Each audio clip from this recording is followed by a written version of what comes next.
네, 3시에 시작을 했죠. 그러니까 2년짜리 금리는 파랑새이거든요. 네. 쫙 먼저 올라갔어요. 파월 연설하면서 중립금리 얘기 나오고 장기금리도 올라갈 것 같다고 얘기 나오니까 장기금리가 뒷단에서 빨간색으로 확 올라갔죠. 네. 이게 지금 하루 중에 있었던 일이에요. 금값 내려가고 달러 확 올라가고 이게 어떻게 보면 한 주 거의 다죠. 금요일 날이 됐더니 어땠냐면 러셀만 반등을 못하고 나머지들은 그래도 반등을 좀 했는데 네. 여기서 달러 강세가 일어난 거죠.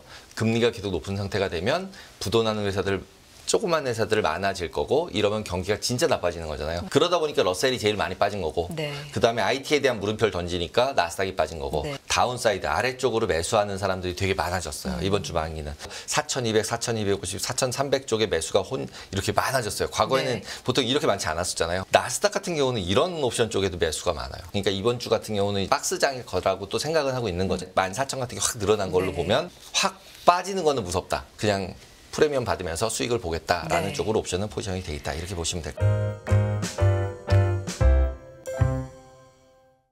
테이바랩의 케빈강 대표 함께합니다. 어서 오세요. 안녕하세요. 안녕하세요.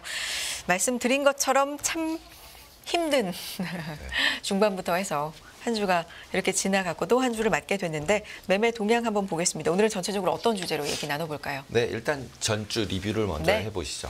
앞에서 이미 다들 많이 말씀해 주셨잖아요. 네. 그런데 이제 차트를 여러 개 섞어서 매번 같이 보니까 한번 보시면 실제로 이제 수요일 날이 FOMC 한 날이잖아요. 근데 장이 오픈을 했어요. 장이 오픈을 했는데 실제로 주가는 오르고 있었고 달러도 빠지고 있었고 금값도 오르고 있었고 금리도 빠지고 있었어요. 네, 이러고 있었는데 갑자기 이제 3시에 시작을 했죠. 시작을 하고 나자마자 보니까 단기금리, 그러니까 2년짜리 금리는 파랑새이거든요. 네. 쫙 먼저 올라갔어요. 그러면서 달러도 쫙 올라가고 그러면서 주가가 빠지기 시작을 했어요. 그러고 난 다음에 조금 더 지나가고 났더니 이제 파월 연설하면서 중립금리 얘기 나오고 뭐 이제 금리 더 장기금리도 올라갈 것 같다고 얘기 나오니까 장기금리가 뒷단에서 빨간색으로 확 올라갔죠. 네. 이게 지금 하루 중에 있었던 일이에요. 아. 그러면서 주식도 빠지는 속도가 가팔라졌죠. 네. 그렇죠? 그러면서 밑으로 와서 보시면은 금값 밑으로 확 내려가고 그 다음에 달러 확 올라가고 그러면서 그 다음 날로 넘어가서 밑에서 출발하면서 이제 많이 빠진 상태에서 출발을 한 거예요. 네. 이게 어떻게 보면 한 주 거의 다죠. 그죠? 그렇죠. 네, 이때만 없었으면 이렇게 많이 빠지지 않았는데 뭐 이런 거잖아요. 아 이렇게 놓고 한꺼번에 놓고 보니까 변동성이 정말 네, 변동성도 변동성이고 네. 얘네들이 같이 다닐 때도 있고 같이 다니지 그렇죠. 않을 때도 있어요. 그래서 그것들을 비교해 보면서 어느 쪽이 진짜인지를 찾아야 되는 거잖아요. 그러니까 항상 노이즈들은 껴 있으니까. 그래서 이제 제가 이걸 보면서 설명을 드린 거고 그래서 이제 금요일 날이 됐어요. 금요일 날이 됐더니 어땠냐면 빅스는 이렇게 무섭게 빠지니까 빅스가 막 올라왔죠. 네. 원데이 빅스조차도 이렇게 많이 올라왔어요. 그랬는데 금요일 날 되면서 아침에 쭉 빠졌다가 다시 점점 옆으로 가다가 끝에는 확 올랐어요. 네. 그게 왜 그랬나 하면 결국은 이제 금요일 날 반등이야 라고 하면서 시작하면서부터 이렇게 반등을 다 했어요. 나스닥도 반등하고 러셀만 반등을 못하고 나머지들은 그래도 반등을 좀 했는데 네. 밑에 가서 쭉 내려가서 보시면 달러도 반등하다가 약간 이제 약세로 돌아서고 그러니까 이제 괜찮은가 보다. 그다음에 금값도 다시 조금 올라오고 달러 약세 되니까 그러면서 금리도 다시 빠지고 괜찮은가 보다 했는데 금리는 옆으로 기었는데 여기서 달러 강세가 일어난 거죠. 그러면서 실제로 이제 후반기에 장 끝나는 부분에 있어서 PMI 같은 것들이 나쁘게 나오기 시작을 한 거예요. 약간 이제 경기가 안 좋아지는 거 아니야? 이런 쪽으로. 그러다 보니까 결국은 다시 그다음에 이제 코멘트들 아까 아침에 앞부분에서 말씀하셨지만 네, 연준 이제 의원들이. 연준 의원들이 또 나와가지고 다 뭐라고 막 하니까 결국은 다시 다 원점으로 돌리면서 끝났어요. 그래서 뭐. 주간으로 보시면은 이제 뭐 네. 3%대를 뺐고 러셀 같은 경우는 3.8%가 빠졌어요. 그러니까 이제 장기금리 올라가는 거에 대한 부분이랑 단기금리 내려오지 않는 부분에 대해서 가장 문제가 되는 데는 이제 중소라고 말씀을 계속 드리고 있잖아요. 그러다 보니까 결국 진짜 침체가 올 가능성이 있어지는 거죠. 네. 예, 빅테크들이야 상관없겠지만. 근데 여기서 궁금한 게 사실 지금 굉장히 헷갈리는 부분이 이런 거거든요. 뭐 경기에 대해서 우려할 만한 지표들이 나와서 또 안 좋았다라고 말씀해 주셨는데 사실 경기가 지금 너무 좋기 때문에 네.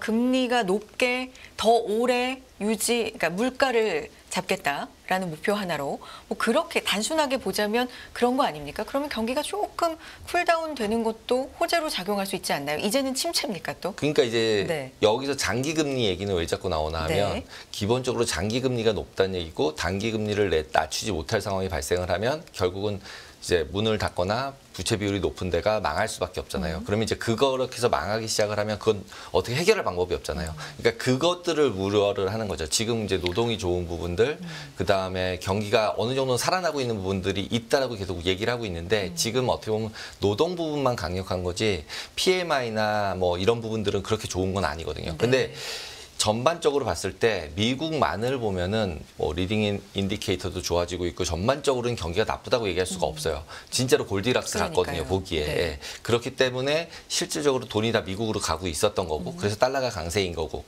그런 와중에서도 지금도 보면은 결국은 악재들은 계속 있잖아요. 네. 예, 뭐 그러니까 계속적으로 저희가 계속 좋다고 얘기했던 이제 AI가 진짜 이거 맞아? 그 다음에 ESG 가서 전기차 간다 그랬는데 이거 맞아? 이러면서 빠지니까 이제 뒤를 돌아보면서 이게 맞아? 이러는 이제 물음표를 던져보는 거죠. 그러면서 이제 화석 연료 안 쓴다고 그랬는데 이거 점점 뒤로 가는데 전기차도 5년 뒤로 미루는데 이런 뉴스들이 계속 여러 가지 맞아요. 섞이면서 네네. 나오니까 ESG가 딜레이가 되면은 결국은 전기차나 이렇게 우리가 밀었던 게 잘못될 수 있는 거 아니야? 뭐 이런 이제 의문들을 던지기 시작을 하는 거죠. 그럼 이제 그런 지금 우리가 경기가 좋아지는 거를 드라이브 했던 거가 힘들어지면 결국은 올드 이코노미를 볼 수밖에 없고 올드 이코노미를 보면 금리가 계속 높은 상태가 되면 부도나는 회사들 조그만 회사들 많아질 거고 이러면 경기가 진짜 나빠지는 거잖아요. 대다수가 나빠지는 게 제일 문제거든요. 그러니까 이제 그러다 보니까 러셀이 제일 많이 빠진 거고 네. 그다음에 IT에 대한 물음표를 던지니까 나스닥이 빠진 거고 네. 그에 반해서 이제 다우존스는 많이 안 올라가졌으니까 안 빠진 거라고 볼 수도 있어요. 예, 그래서 제일 덜 빠진 상태가 되고 있는 거고 이렇게 전체적으로 보시는 게 제일 그냥 큰 그림으로 보면 맞지 않을까? 네. 그리고 이제 금리 쪽으로 넘어가서 보시면은 실제로 움직인 게 중국에서는 대출 금리를 동결을 했어요. 지난주에. 그러면서 위안화가 오히려 약간 약세가 되고 뭐 이러면서 그에 반해서 그렇게 했다는 얘기는 결국은 유가가 괜찮아지는 거 아니야 그러면서 유가가 좀 약세가 됐었어요. 그때 당시에만. 그리고 나서는 결국은 이제 다시 올라가기 시작을 했는데 그러면 이제 주 후반 가면서 또 이제 아이비들이 전부 다 또 이제 석유 올라갈 거라고 이제 막 얘기를 하고 있잖아요. 네. 그러면서 다시 리커버리를 했어요. 근데 이 와중에서 보시면은 지금 되게 많이 혼돈스럽다고 얘기를 하지만 FX 시장 마켓을 보시면은 생각보다 변동이 없어요. 주간으로 보시면 유로 같은 경우는 거의 보합이고요. 호주 달러도 보합이고요. 그 다음에 위안화도 거의 보합이에요. 그리고 위안도 거의 보합. 0.25%, 옌 0.4%, 코리아 원 0.4%, 뭐 유로 0.19% 마이너스, 호주 달러는 0.15% 플러스.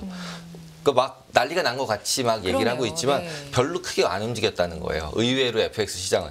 이자율 시장은 물론 많이 움직였어요. 네. 그렇죠? 근데 이자율 시장은 어떻게 보면은 고점은 찍은 거 아니야? 이런 느낌이 단기 금리의 입장에서는. 근데 제가 계속 말씀을 드렸던 게 장단기 금리차 부분이 이슈가 있는 거고 단기 금리가 고점이 찍었다고는 얘기할 가능성이 있지만 장기를 얘기하기는 되게 어렵다고 하면서 제가 이제 뒤에서 보여드렸던 그 일드 커브 보여드리잖아요. 네, 예, 그때 다시 한번 말씀을 드리겠지만 그 커브 부분이 바뀌는 부분을 인지를 해야 되지 않을까라는 생각이 들어요. 그래서 목요일 날로 보시면은 결국 FOMC 미팅 끝나고 나서 장기간 고금리 유지될 거다라는 컨센이 생기면서 밑달러 강세되고 그러면서 유가 또 하락하는 부분도 있다 보니까 호주 달러도 다시 다 무너지고 이런 모습을 보였던 거고 그러면서 조금 아까 말씀드린 기후위기 부분 좀 화석 연료 좀 더 많이 쓴 쪽으로 가는 거 아니야? 이러면서 또 그리고 중국 경기도 살아나는 거 아니야? 라고 하면서 유가들이 계속적으로 반등을 하고 있는 상황이다. 그러니까 친환경을 미룬다. 미룬다. 전반적으로. 네. 그런 뉴스들이 은연중에 조금씩 계속 네, 네. 흘리고 있는 거죠. 뭐 그러니까 전기차를 미룬다든지. 예, 예, 예. 그러다 보니까 이제 결국은 주식은 이렇게 시뻘게 졌죠, 그냥. 예, 시뻘게 졌고, 제일 많이 빠진 게 테슬라. 그 다음에 뭐 아마존, 그 다음에 이제 의외로 덜 빠진 게 애플. 근데 네. 애플은 그 전주에 많이 맞았잖아요, 미리 그렇죠. 발표되기 전에. 그러니까 결국은 시장 움직임에 있어서는 결국 많이 빠졌냐, 많이 올랐냐 부분에 의해서 키 맞추기를 어느 정도씩은 조금씩 하는구나라고 생각을 해보시면 될 것 같아요. 네. 그리고 지난주 FOMC 얘기는 많이 들으셨을 거고. 그리고 이제 뭐 정부 파업 얘기들이나 아니면은 상업용 부동산 얘기 뭐 이런 얘기들은 계속적으로 있는 네, 얘기잖아요. 맞습니다. 그리고 그런 부분에서 새로운 뉴스가 나오지 않으면 그 뉴스들이 어떻게 나왔을 때 이벤트가 발생할지를 그러니까 생각을 한번 해보면 생각보단 덜 움직일 가능성이 더 많은 거죠. 어느 정도 덜. 반영은 했으니까 덜. 네. 예. 그래서 이번에도 결국은 얘기하면서 FOMC에서 문제가 됐던 게 이 점도표 부분인데요.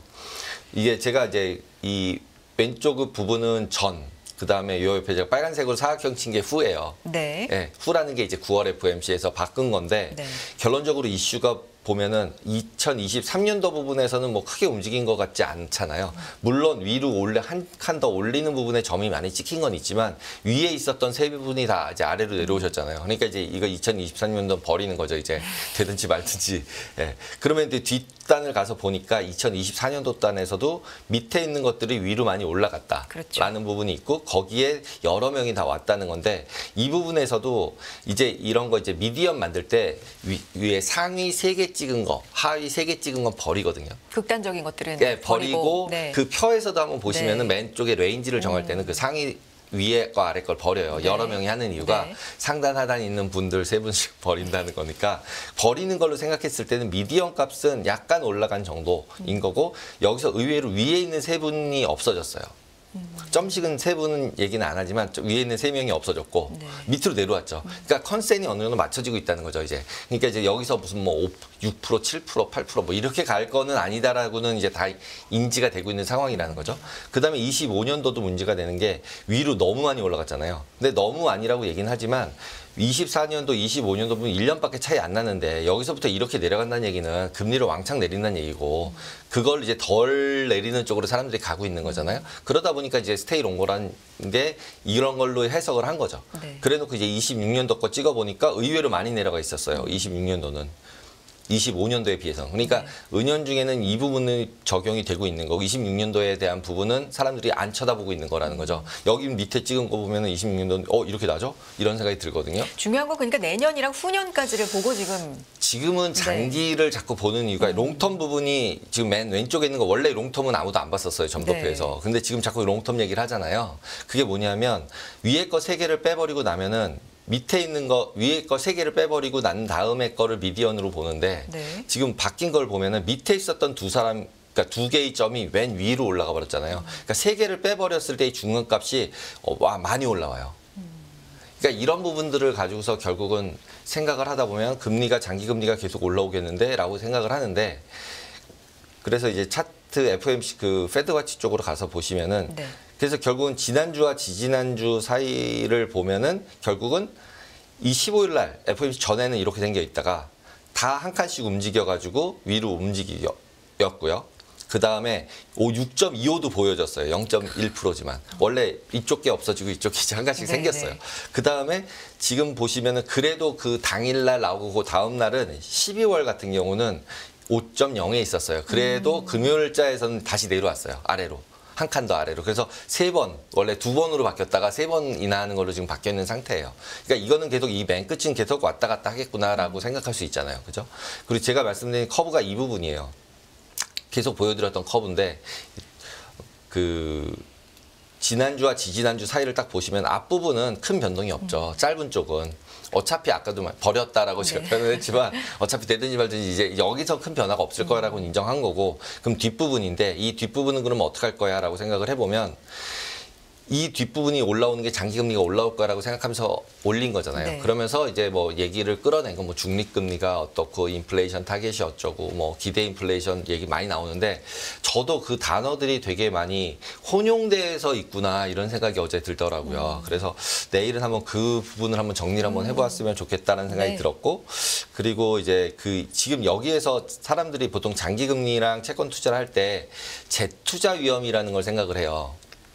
재투자 수익률? 네, 재투자 위험. 네. 네. 위험이란 표현까지 있어요. 뭐냐면 예를 들어 지금 5예요. 근데 뒤에 5년짜리 가면은 4.6이에요. 그럼 지금 5.6짜리 사지 왜 4.6짜리 왜 사요? 이렇게 생각을 하잖아요. 그렇죠. 이거를 뒤에 거가 저렇게 낮아져 있음에도 불구하고 뒤에 걸 사는 사람의 생각은 1년 뒤에 가서 내가 다시 살려고 그럴 때 4되면 어떡하지? 이게 재투자 위험이에요. 예.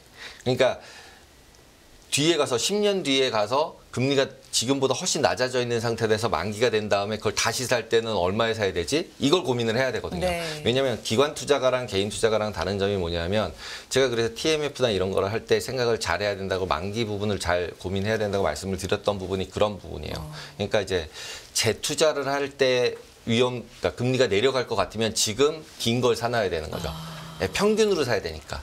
오랫동안 계속 투자를 해야 되는 사람들 입장에서는 네. 우리야 이제 짧게 보니까 일주일 한 달을 보니까 상관이 없지만 기간 투자가나 연금이나 이런 데는 30년, 50년을 보고 투자를 하는데 입장에 따라서 그럴 수 있겠네요. 1년 뒤에 갔었더니 갑자기 금리가 왕창 빠져 있어요. 그러면 안 되잖아요. 야, 그때부터 30년짜리 사야 되는데 30년짜리 금리가 왕창 내렸어. 그래서 자꾸 장기 투자를 하시는 분들, 보험사나 이런 분들은 5.5면 좋은 거야. 장기 30년, 그러니까 10년짜리들을 5%대 가면 진짜 날릴 거고 4.5도 괜찮지 않냐. 이렇게 얘기를 하는 이유가 뭐냐면 1년 뒤에 가서 2년 뒤에 가서 3년 뒤에 가서 4.5가 될 거냐 안 될 거냐의 문제인 거죠. 살 수 있느냐. 저 가격에. 저 채권들은 항상 물건이잖아요, 어쨌든. 그러면 그 가격은 계속 변하고 있고, 그때 가서 살 수 있어? 라고 생각해보면, 그때 가서 다 사야 되겠다고 덤비면 금리가 왕창 내려갈 거 아니에요. 그것 때문에 재투자라는 부분에 대해서 고민을 하면서 투자를 하기 때문에 되게 생각이 다르다는 거예요. 네. 그래서 금리라는 부분을 보실 때는 그 부분을 보셔야 되고, 지금 현재 상태 내에서도 롱런으로 봤을 때는 앞에서 점도표에서 봤지만, 단기 금리가 2.5를 보여주고 있잖아요, 길게는. 근데 아직도 2.5보다는 되게 높잖아요. 여기 뒤도 4.0이잖아요. 예.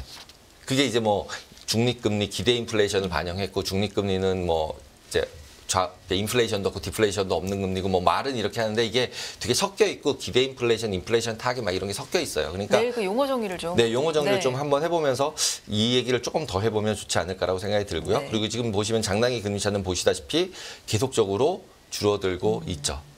그러니까 이제 여기서도 해석하기에 따라서는 이걸 이제 침체가 곧 올 거야. 왜냐하면 이제 장단기 금리가 마이너스 났을 때 나오지만 그러고 나서 1, 2년 뒤에 결국 단기 금리 내리면서 장단기 금리차 해소되면서 결국은 침체가 왔으니까 장단기 금리차가 줄어드는 거야. 이런 이제 뉘앙스거든요. 원래 역전이 되기 시작할 때 이게 시차를 두고 이게 네. 당장은 오는 게 아니라 그렇죠. 한 2년 이렇게 1년 반, 6개월이든 2년 2년이든 있었다. 있었다라고 처음부터 계속 사람들이 그렇죠. 얘기를 했었잖아요. 네. 그리고 이제 많이 지나왔어요. 너무 많이. 아직도 안 오니까 이제 2년째 가까워지는데 이런 느낌인 거거든요. 그러니까 이제 장단기 금리차가 줄어는 들어야겠는데 그럼 언제 줄어들 거야라는 물음표를 던지다 보니까 아직도 그래서 침체라는 단어들을 자꾸 쓰게 되는 거죠. 네. 그래서 그게 침체나 어떤 이벤트가 있지 않은 상태 내에서 저는 이제 또 말씀드릴 때 이벤트가 없는데 페드의 입장에서는 금리를 낮출 이유가 없다는 거죠. 그건 이제 자기의 수단이잖아요. 무기인데 무기를 이미 망가지지도 않은 상태 내에서 내가 무기를 쓸 이유는 없다는 거죠. 그러니까 이제 어느 정도 스테이 롱거 부분이 훨씬 더 상식적이다라고 일단은 생각이 들고요. 대신에 아까 계속 말씀드렸듯이 침체 부분이 올 것 같으면 미리 내려야 되는 거잖아요. 그래서 그게 되게 중요하다라고 말씀을 드릴 수 있어요. 그리고 이제 CTA들이랑 그다음에 미국 선물들 움직인 동향 보시면은 지난주에 많이 변했어요. 그래요. 예, 그러니까 이제 9월물 만기가 변하면서 어떤 현상이 일어났냐면 예를 들면 SM 매니저들은 엄청 많이 샀어요. 8만 개. 엄청 많이 샀고 그다음에 CTA들 선물로 투기한 데는 7만 계약을 다 팔았어요. 그러니까 여기 둘이 이제 메이저로 변했고 그다음에 이제 중간에 껴서 이제 인터미디어리 하는 이제 은행들이나 증권사들은 매수를 했지만 이제 대충 섞여 있는 상태라고 보시면 돼요. 그래서 주가가 굉장히 빠졌지만 자산운용사들은 되게 많이 매수했다라는 게 가장 크고 레버리지 펀드들은 매도를 되게 많이 했다. 그리고 여기에는 9월 만기가 섞여 있어요. 그리고 지금 여기는 화요일 날 끝나다 보니까 FOMC가 들어있지 않아요. 그러네요. 예. 그래서 이제 지난주에 말씀을 드릴 때는 9월물 만기된 걸 봐야지 더 정확할 것 같다라고 말씀드렸고 그게 섞이면서 미결제 약정이 많이 줄었어요. 네. 그래서 실제로 S&P 같은 경우가 제일 이제 중요하니까 그렇게 해서 더 집중해서 보면은 미결제 약정은 줄었으니까 방향성에 있어서 해지되는 물량들이 좀 풀렸다라고 볼 수 있는 거고 그 풀리는 물량 하에서는 자산운용사들이 많이 샀다라는 거고 근데 이게 FOMC가 끝나면서 얘네들이 이제 이렇게 샀던 걸 많이 줄였다. 그나마 보면 자산운용사 포지션이 제일 덜 움직이잖아요. 그리고 이제 저런 CTA들은 막 갑자기 롱 갔다 갑자기 숏 갔다 막 이러니까 이건 저걸 따라다니기는 어렵지만 쟤네들은 트레이딩이라고 보셔야 되는 거고 이제 자산운용사는 그래도 투자라고 보시는 쪽이 맞는 거죠. 네. 투자자의 입장에서 보면. 그래서 이제 단기적으로 움직이는 부분들에서 있었을 때는 일단은 눈에 띄는 부분들은 이제 SM 매니지먼트 운용사들이 많이 샀고 그다음에 CTA들이 많이 팔았다. 그리고 옵션 쪽도 마찬가지로 미결제 약정은 많이 줄었어요. 많이 줄었고 그다음에 이제 SM 매니지먼트 하는 데들이랑 그다음에 레버리지 펀드들은 매수를 했고요. 그러니까 미결제 약정이 늘어났다는 거예요. 그러니까 누가 매수를 했는지는 잘 모르겠지만 저는 오픈 포지션을 가졌어. 지금 여기서 얘기하는 거는 누가 올라가는 쪽 배팅, 내려가는 쪽 배팅이 아니라 누가 포지션을 가졌어의 문제예요. 예. 네. 그리고 항상 보면은 숏한 사람, 롱한 사람은 똑같이 있어요. 네, 똑같이 있는 거고 똑같이 SM 매니저들 누구는 롱을 했고 누구는 숏을 했어요. 그 사람들이 다 만나고 있는 거고 주식도 만나고 있는 거고요. 그래서 이제 그 부분을 봐야 되고 이제 의외로 주식과 옵션 쪽은 모두 다 매수했다. 라는 거예요. 그리고 마켓 메이킹을 하는 증권사들만 매도했다. 네. 라고 보니까 위험을 무서워했겠구나. 그러니까 FOMC 전이라고 제가 말씀드렸으니까 FOMC 시작하기 전에 나름은 해치를 했다. 이렇게 보셔야 될 것 같고 그래서 지금 이제 다음 주 거 나올 때 FOMC 끝나고 나서 이 사람들이 이제 어떻게 포지셔닝 했느냐가 되게 더 중요한 상황일 거라고 생각이 듭니다. 네. 계속 볼게요. 네, 나스닥 같은 경우도 네. 마찬가지로 이제 대부분은 미결제 약정들의 선물 부분에 있어서는 의외로 나스닥은 매수가 많았어요. 그래서 의외로 IT 쪽이 괜찮은 건가라는 생각이 들었고 그 다음에 이제 옵션 미결제 약정 빨리 보시면 IT가 괜찮다는 건 지금 현재가 아니라 앞으로 괜찮다고 네, 지금 보는 이제 빠졌을 때 매수한 사람이 조금씩 네. 생긴 것 같아요. 근데 나스닥 선물 쪽은 제가 이걸로 계속 보다 보니까 의외로 S&P에 비해 볼륨이 너무 적어요. 그러니까 이제 신뢰도가 좀 떨어지는 거죠. 너무 많은 사람들이 매매를 하는 게 훨씬 더 신뢰도가 높으니까. 네. 근데 올해 내내 보면은 S&P 요 레벨대에서 좀 저가 매수 들어와서 올리고 이런 게 좀 있었던 것 같은데. 네, 있었던 것 같아요. 그리고 경기가 저는 이제 개인적으로는 내일도 잠깐 말씀을 드리겠지만 네. 아까 제 전에 하신 이재선 위원이 말씀하신 거에 저는 약간 동의를 더 이재선 해요. 위원님. 이재선 네. 위원님이 말씀하신 거에도 동의가 되는 게 네. 경기가 나빠지는 게 확인만 되지 않으면 금리가 높아도 어느 정도 주가도 방어는 되지 않을까? 라는 생각이 들고 내일 이제 그런 부분에 대해서 조금 더 얘기를 해보도록 하겠습니다. 네. 하나 더 볼 수 있을 것 같아요. 네. 그러면은 미결제 약정 부분 잠깐 보시면은 네. 지난주 같은 경우는 변동성이 오히려 커지지 않을 것처럼 베팅했다가 로스를 많이 봤을 것 같아요. 네, 옵션을 매도하셨던 분들은 손해를 좀 받고 그동안 좀 벌었겠지만 그리고 이번 같은 경우 그러다 보니까 다운사이드 아래쪽으로 매수하는 사람들이 되게 많아졌어요. 이번 주 만기는. 그래서 4,200, 4,250, 4,300 쪽에 매수가 이렇게 많아졌어요. 과거에는 네. 보통 이렇게 많지 않았었잖아요. 막 위로도 붙어 있고. 근데 되게 웃긴 게 이제 나스닥 같은 경우는 이런 옵션 쪽에도 매수가 많아요. 위에도. 근데 물론 매수가 많다는 얘기는 매도도 많다는 얘기잖아요. 그렇기 때문에 이 레벨로 보통 이렇게 돼 있을 때 이런 레벨로 가지 않았다고 지난번에 말씀드렸잖아요. 그러니까 나스닥 같은 경우도 이렇게 뭐 단기간 내에 이렇게 급등하는 경우는 별로 없을 거다라는 게 지금도 보이는 거고 의외로 아래쪽 같은 경우는 한 14,400 정도나 이 레벨까지 갈 가능성도 생각보다는 적은 그러니까 이번 주 같은 경우는 이제 소화를 하면서 약간 박스장일 거라고 또 생각은 하고 있는 거죠. 그러면서도 맨 밑에 14,000 같은 게 확 늘어난 걸로 네. 보면 확 빠지는 거는 무섭다. 그래서 확 빠지면은 많이 빠질 것 같고 아닌 경우에는 지금 수준에 있을 거라서 그냥 프리미엄 받으면서 수익을 보겠다라는 네. 쪽으로 옵션은 포지션이 돼 있다. 이렇게 보시면 될 것 같습니다. 알겠습니다. 여기까지 듣겠고요. 내일은 또 용어 정리와 함께 시장 상황 조금 더 자세하게 볼 수 있을 것 같네요. 테이바랩의 케빈 강 대표 함께했습니다. 고맙습니다. 감사합니다.